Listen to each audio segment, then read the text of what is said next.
Nobody could explain the lantern. That was simply the truth of it, the plain, unargued fact that everyone in the village had grown up with and nobody had ever successfully challenged. It burned every night. It had always burned. And in all the years anyone could remember, not one person had ever seen another person light it.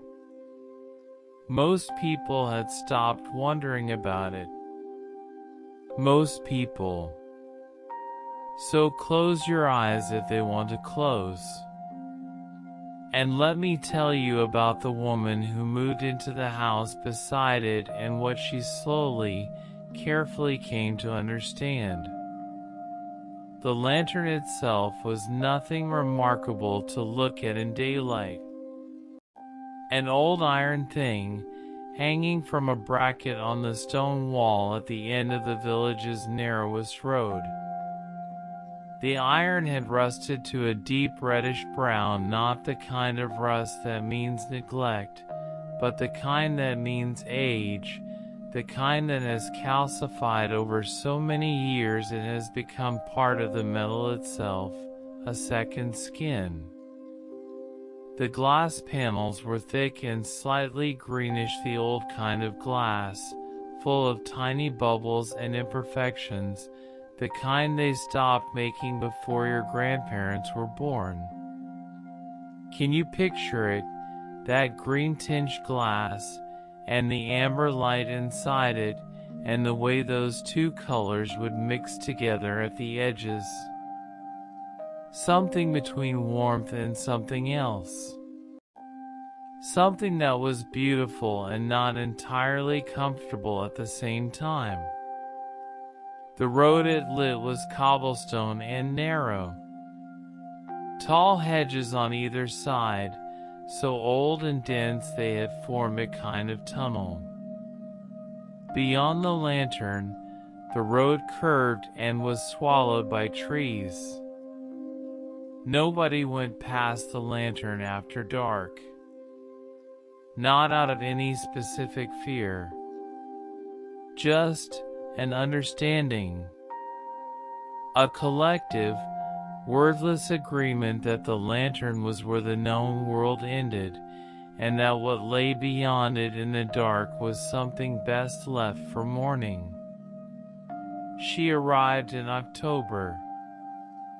A quiet woman, not young, not old, somewhere in the middle of her life where a person sometimes needs to stop and find a different kind of quiet than the city offers.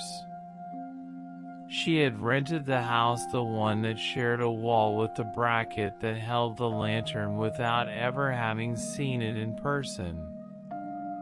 The estate agent had described it as atmospheric. She had thought, at the time, that this was a word people used when they could not say what they really meant. When she arrived and saw the lantern burning in the early dusk, before she had even put her bags down, she stood in the road and looked at it for a long moment. It was lit. The sun had not fully set. There was still gray light in the sky, still the suggestion of a day not quite finished. And yet the lantern was burning, amber and steady, as if it had decided not to wait. Maybe you have stood in a place like that once, a place that made you feel, before you knew anything about it, that it had a quality the ordinary world did not. Not threatening. Not wrong. Just more. She went inside. She unpacked her few things. She made tea. And all that evening, through the small window beside the front door, the lantern was visible. Burning. Patient. The villagers, when she began to meet them, all had something to say about the lantern. Not in the way of people who are trying to frighten. In the way of people who have lived alongside a mystery for so long that they have developed a comfortable, practiced relationship with not knowing. The woman at the bakery said that her grandmother had told her the lantern was put there by a man who had lost someone on that road, in the dark, long ago. That he had hung it there so no one else would lose their way. And that when he died, he had somehow arranged for it to keep burning. She was vague about the how. The how was not the point, she said. The point was the intention. The old man who kept the post office said something different. He said the lantern had been there before the village. Before the road, even, or at least before anyone could date the road with any certainty. He said that the village had grown up around the lantern, that the first people to settle here had settled here because of the light, because it told them the place was inhabited even when no inhabitant was visible. Can you imagine that, arriving somewhere new and finding a light already burning? Not knowing who lit it. Just trusting that where there is light, there is something worth staying near. A young woman who walked her dog past the lantern road every evening said only this: "It always makes me feel like someone is expecting me. Not waiting, exactly. Just prepared. Like the light was put out for anyone who needed it, whenever they needed it, and nobody is keeping track of who that is." She found this comforting. She hoped that was all right. It was, the quiet woman told her.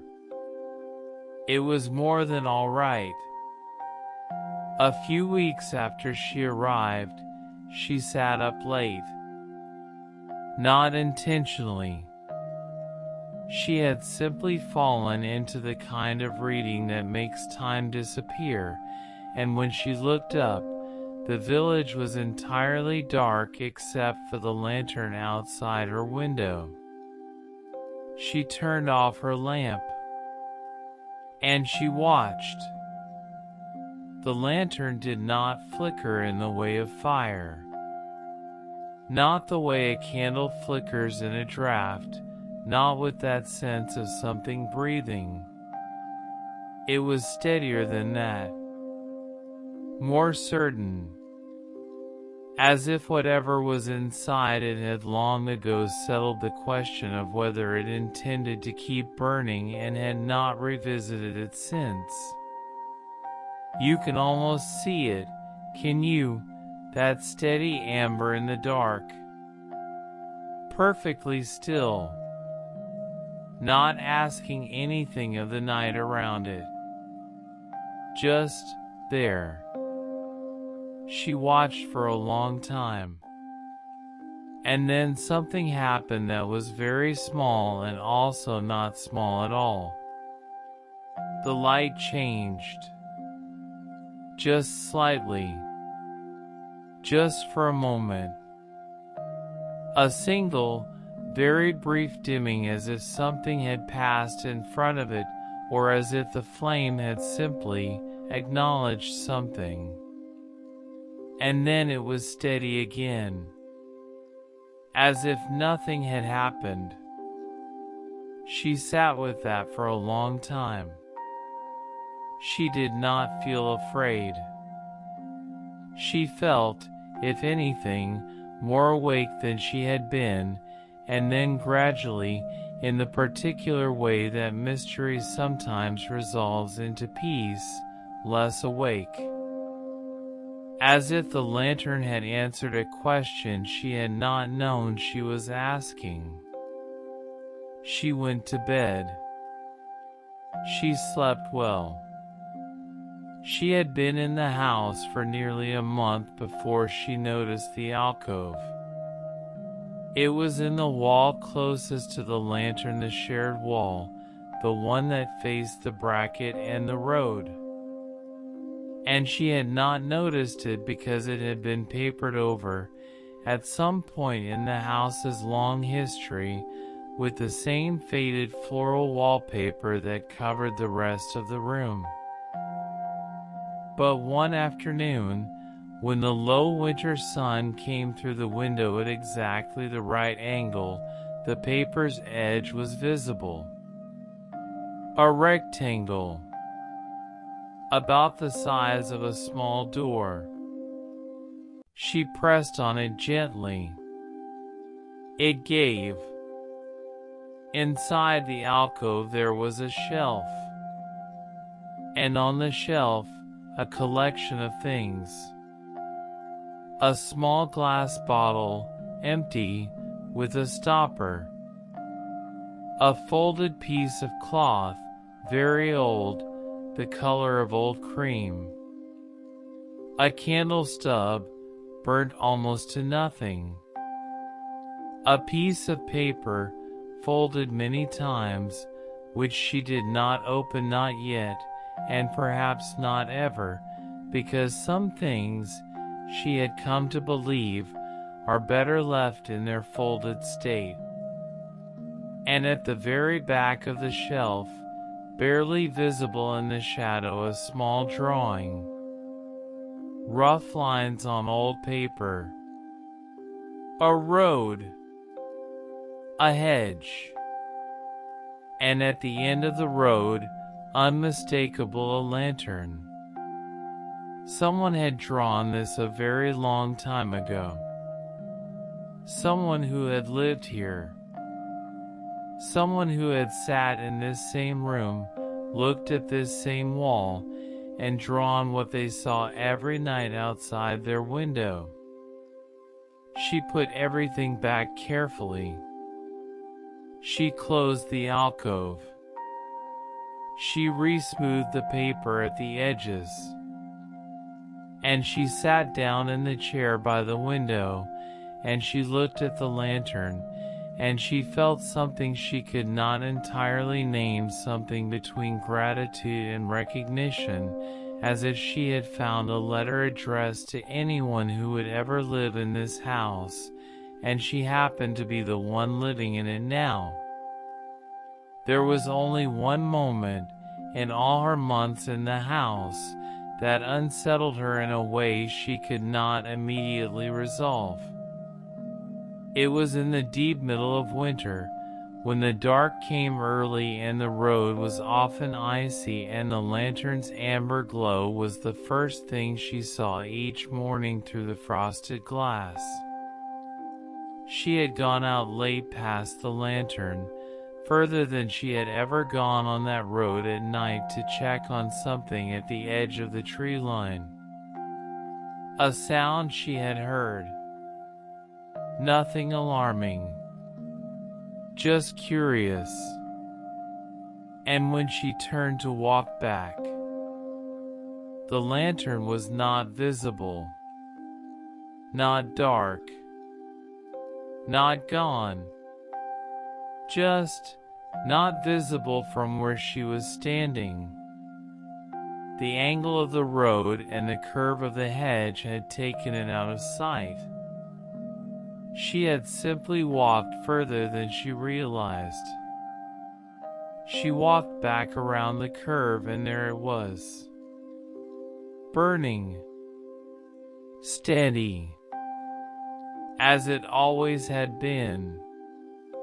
She stood in front of it for a moment, breathing the cold air, feeling the faint warmth it gave off, real warmth, she had always thought, more than a lantern its size should reasonably produce.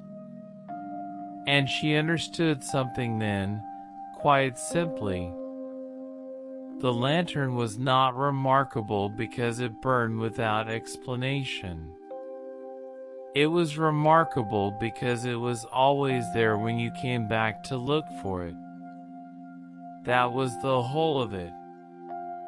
She stayed in the house for 2 years in the end. When she left, she told the estate agent only one thing about it. She said, "The lantern will keep burning. You do not need to worry about it or explain it to the next person who moves in. Just tell them it is always there. That is all they need to know." Maybe you have had something like that in your life. Something that was simply always there when you came back to look for it. That did not demand explanation. That simply kept its light on, patiently, for whoever happened to need it on a given night. A person, perhaps. Or a place. Or a feeling you return to. The lantern, she came to believe, was not a mystery. It was an answer. The question was, is there anyone out there who kept a light on for me? And the answer was, yes. Here. Always. It does not matter who. It does not matter when. The light is here, and it is warm, and you are not at the dark end of the road. You are at the light end. You are always at the light end. The lantern is burning right now.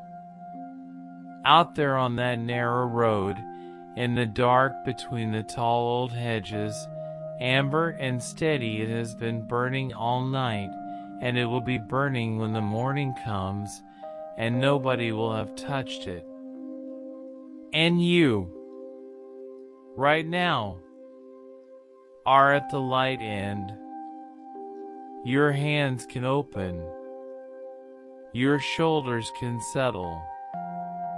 Your breathing can find the pace your body already knows, not the one you choose, just the one that comes when you stop managing and simply let the night do what the night came to do.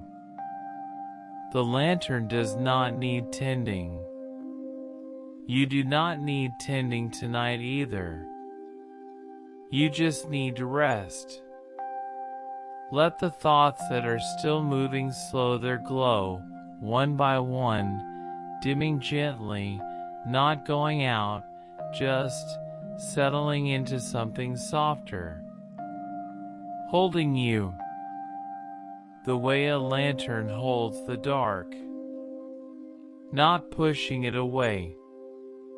Just making the space around it warm.